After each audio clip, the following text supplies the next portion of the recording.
I've realized that some of them are surprised when you hear about me and hear about the Cameroonian like me who have won a trophy. So I want to tell them that I'm here since 2017 and I've made a lot of work, and it's an opportunity for me to know about that, people know about that. And now many people know very little concerning the festival. Yes, so how did it happen and what's the next step? The festival was like a big thrill. It was the 16th edition and the Cameroon was represented for the first time.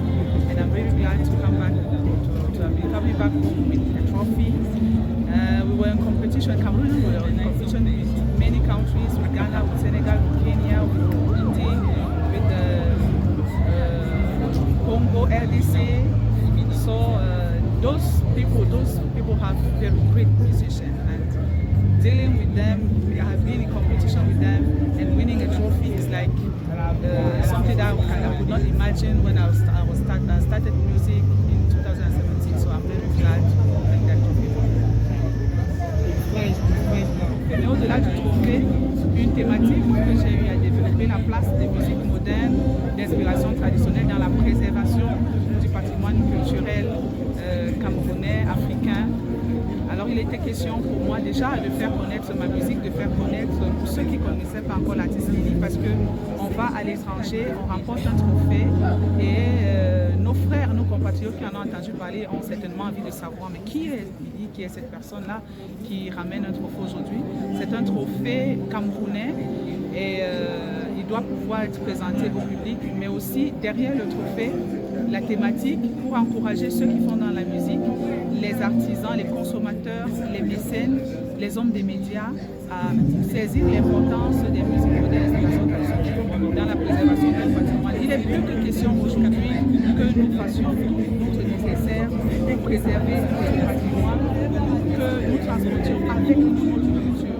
Cela nous rend compétitifs, cela nous donne plus d'opportunités de faire connaître ce que nous avons, d'où nous venons, et que cela ne se perde pas au fur et à mesure que les années passent et que la modernisation se met en place. Quels étaient les critères de sélection pour cette compétition?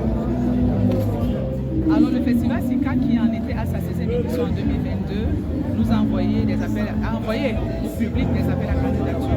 Il fallait avoir un album sur le marché, il fallait avoir une chanson qu'on présentait, un support audio, et envoyer les paroles des chansons, plus une vidéo de cette même musique interprétée en live. Donc voilà, c'est un comité d'organisation qui recevait les œuvres, évaluait si elles répondaient à leur critère ou pas. C'est comme cela que les musiques de Lily ont été nominées. Parce qu'il faut le dire, il y avait déjà eu des dossiers du Cameroun qui avaient été envoyés avant mais qui n'avaient pas rempli les critères. Selon vous, quel est l'état de la musique camerounaise actuelle? Nous ne travaillons pas assez. Il est donc question de redoubler d'ardeur au travail pour que la musique camerounaise finisse par envahir le reste du monde. S'il n'y avait pas eu cette distinction, est-ce que Lily aurait organisé tout ceci? Mais c'est une question qui a en elle-même sa réponse. Nous sommes là, ça s'appelle Lily Kamet Trophy. Donc s'il n'y avait pas de trophée, il n'allait pas avoir de Lily Kamet Trophy. Notre culture à travers la musique, c'est ce que je fais, embrasser des jeunes. Il y a cette flexibilité à c'est une maladie caractérisée par la peau de main qui gratte. Finalement, non.